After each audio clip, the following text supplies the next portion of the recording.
January 17, 1940.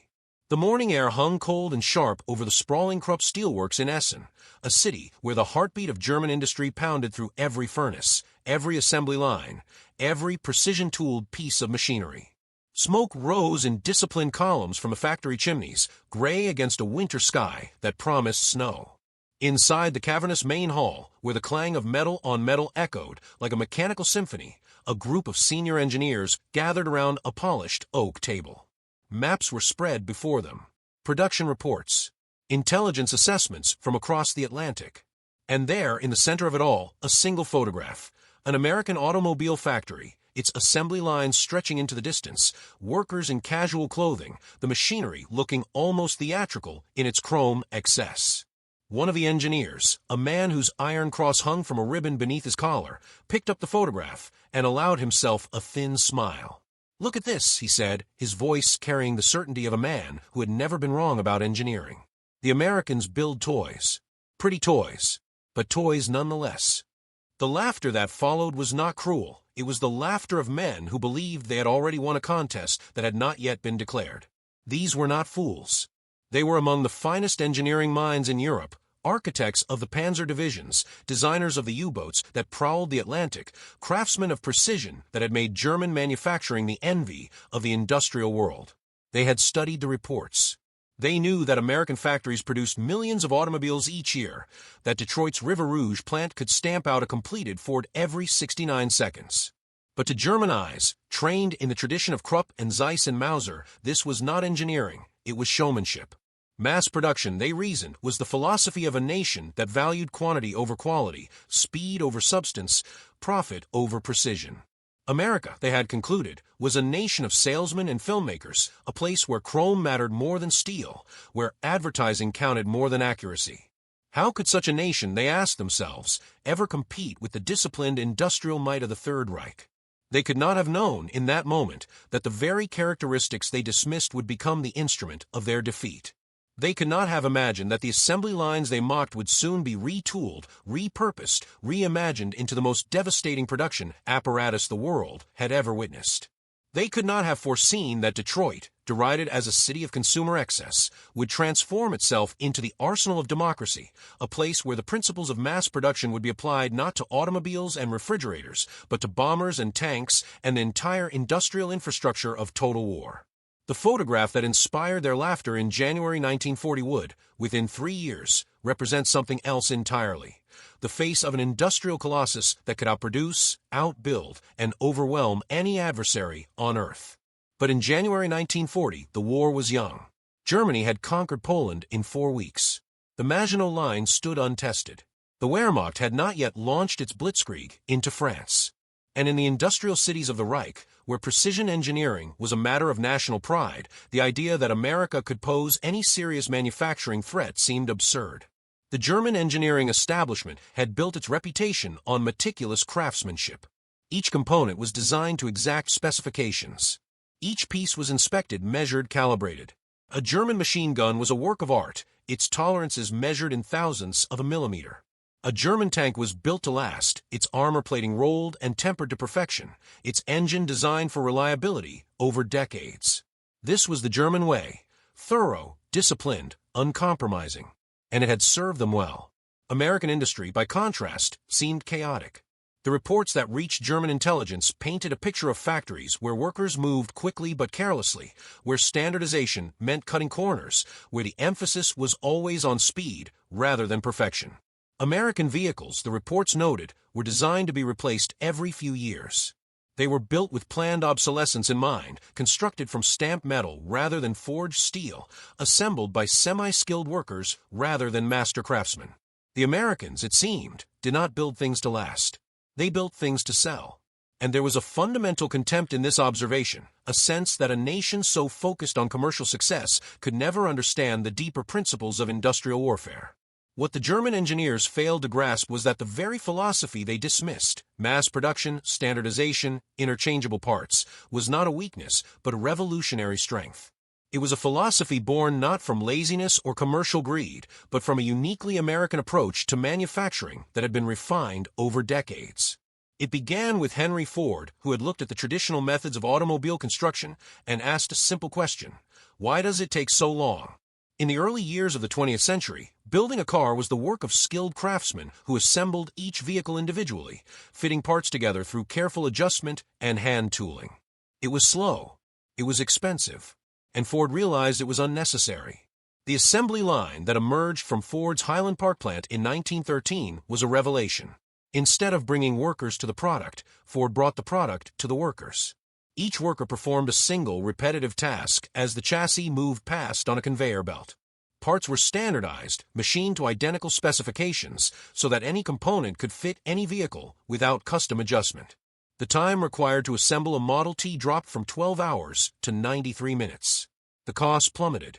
And suddenly, the automobile was no longer a luxury item for the wealthy. It was a product that ordinary Americans could afford. By 1927, Ford had produced 15 million Model Ts, 15 million identical vehicles, each one built faster and cheaper than the last.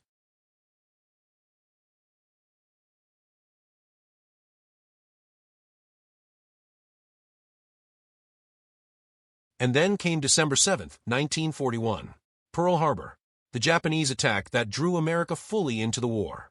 Within hours, the equation changed. The factories that had been producing Buicks and Packards and Fords received new orders. The assembly lines that had stamped out chrome bumpers and tail fins were retooled for armor plating and gun turrets. The industrial capacity that had seemed so frivolous, so excessive, so American in its consumer abundance, was redirected toward a single purpose: winning the war. And the transformation was astonishingly swift. At the Willow Run plant outside Detroit, Ford engineers looked at the B-24 Liberator bomber and asked the same question Henry Ford had asked about automobiles: why does it take so long? The conventional method of building bombers involved skilled workers assembling each aircraft individually in fixed positions, a process that took months and required master craftsmen. Ford proposed something different: an assembly line for bombers. The idea seemed insane. A B-24 contained more than 100,000 individual parts. It had 4 engines, 10 machine guns, a wingspan of 110 feet. How could such a complex machine be mass-produced like an automobile? But Ford's engineers were not deterred by complexity. They broke the bomber down into sub-assemblies. They created jigs and fixtures that allowed semi-skilled workers to perform repetitive tasks. They designed a production line that stretched more than a mile, with the bomber gradually taking shape as it moved through the factory. And by 1944, Willow Run was producing 1 B-24 every 63 minutes. One complete bomber, ready to fly, every single hour. In Germany, when intelligence reports of this production rate first arrived, they were dismissed as propaganda. It was impossible. No factory could produce heavy bombers at such a rate. But the bombers kept coming. Over Europe, American B-24s and B-17s appeared in formations that darkened the sky, hundreds of aircraft at a time, conducting daylight raids that German fighters could not stop because for every bomber shot down, 2 more rolled off American assembly lines. The Luftwaffe pilots, who had once felt invincible in their Messerschmitts and Focke-Wulfs, found themselves overwhelmed not by superior technology, but by sheer numbers. American bombers were not individually superior to German aircraft. In many ways, they were cruder, simpler, less refined. But they were produced in quantities that made individual quality irrelevant. The same pattern repeated across every category of military equipment. Tanks. The Germans had built the finest tanks in the world: the Tiger, the Panther, masterpieces of engineering, with thick armor, powerful guns, sophisticated suspension systems. A German Tiger tank could destroy 3 or 4 American Shermans in single engagement. But for every Tiger that rolled off German production lines, America produced 20 Shermans. The Shermans were simpler, cheaper, faster to build. They broke down more often. Their armor was thinner. But they could be repaired quickly, supplied easily, replaced rapidly. And in the mathematics of industrial warfare, 20 adequate tanks will always defeat 1 perfect tank. The German engineers who had mocked American industry in 1940 found themselves, by 1943, struggling to comprehend what had happened. How had the Americans done this? How had they transformed their entire industrial base so quickly, so completely? The answer lay in the very characteristics the Germans had dismissed: flexibility, standardization, scale. American factories were designed to be retooled. When automobile production stopped, the same assembly lines, the same workers, the same management systems were redirected toward military production. There was no need to build new factories from scratch. The infrastructure already existed. The supply chains were already in place. The workforce was already trained in mass production techniques. All that changed was the product. And there was another factor, one that the German leadership had fatally underestimated. American industrial capacity was so vast that military production did not require civilian sacrifice. In Germany, total war meant total mobilization. Consumer goods disappeared. Rations were tightened.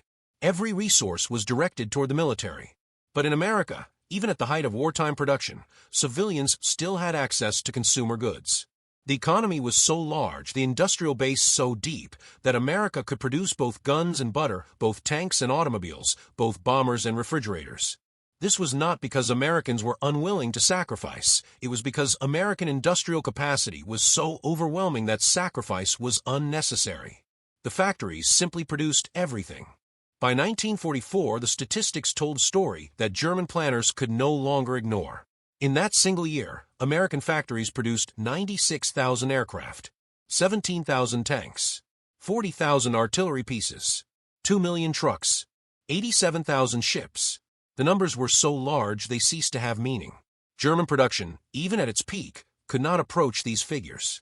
And the quality gap that German engineers had once emphasized meant nothing when American forces could simply replace losses faster than Germany could inflict them.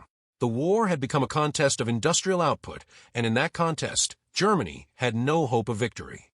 There was a moment recorded in the memoirs of Albert Speer, Hitler's Minister of Armaments, when the reality became undeniable. Speer had visited the Ruhr Valley in early 1944, surveying the damage from Allied bombing raids. The factories were still operating, but at reduced capacity. Supplies were irregular. Skilled workers had been conscripted into the Wehrmacht. And Speer realized, with a clarity that was almost physically painful, that Germany had lost the production war. Not because German engineers were inferior, they were not. Not because German workers were less dedicated, they were not. But because Germany was competing against an industrial system that operated on a scale they had never imagined possible. Speer wrote later that standing in the ruins of Essen, watching workers clear debris from a bombed-out factory, he thought of the American plants he had seen in intelligence photographs. Those plants were not being bombed. They were operating at full capacity, 24 hours a day, producing weapons in quantities that exceeded Germany's entire annual output in a matter of weeks. The war, he understood, was over. The symbolism of Detroit in this transformation cannot be overstated. Detroit, the city that had epitomized American consumer culture, the place where chrome and color and style had been elevated to an art form, had become the very engine of American military might. The River Rouge plant, which had once produced civilian automobiles in astonishing quantities, now produced tanks, aircraft engines, and military vehicles. The same workers who had installed radios and white-wall tires now installed machine guns and armor plating. And they did so with the same efficiency, the same precision, the same relentless focus on volume that had made American automobile production the wonder of the world. The Germans had mocked this. There is a photograph, taken in 1945, that captures the essence of this transformation. It shows a German Tiger tank, abandoned on a French roadside, surrounded by a dozen American Sherman tanks. The Tiger is intact, its armor unpenetrated, its guns still functional, but has run out of fuel. There are no spare parts, no ammunition, no crew. The Shermans, by contrast, are fully supplied, fully crewed, fully operational. One tank is being refueled from a truck that has just arrived. Another is receiving ammunition.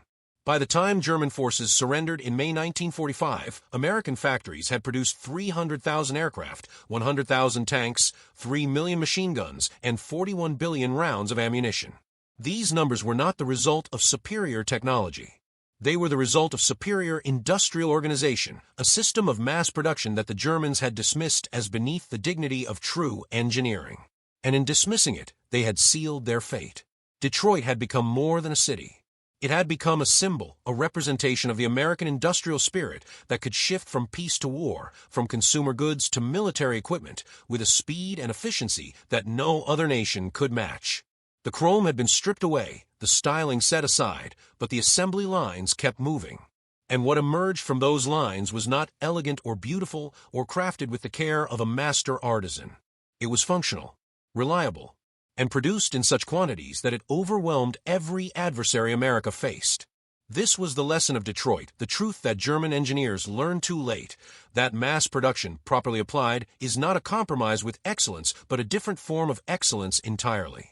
It is the excellence of scale, of efficiency, of industrial organization, so advanced that it can reshape the outcome of history itself.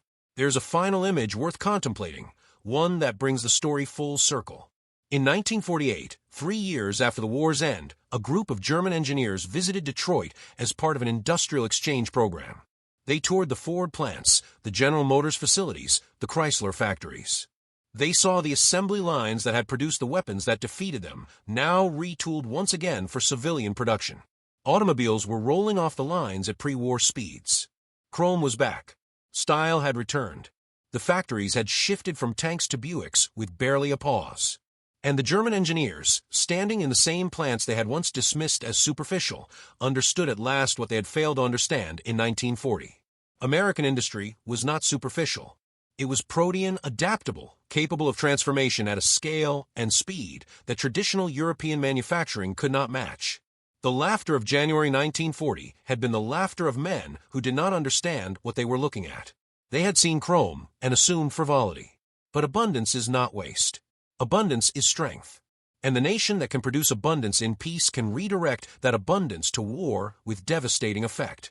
This was the lesson Detroit taught the world, a lesson written in steel and blood, and the relentless rhythm of the assembly line. The German engineers who mocked American industry in 1940 had been victims of their own expertise, so focused on individual excellence that they failed to see the larger pattern, the systemic advantage that mass production provided. The whole truth was that in modern industrial warfare, the nation that can build the most, the fastest, the most efficiently will prevail regardless of individual superiority. That the assembly line, properly applied, is as much a weapon as any tank or bomber. That standardization is not a compromise but a strategy. That American industry, for all its commercial excess and consumer orientation, embodied principles of production that were perfectly suited to the demands of total war. And that Detroit, the city of automobiles and chrome and consumer dreams, had proven itself to be something else entirely. The arsenal of democracy, the industrial heart of a nation that could outproduce any adversary on earth.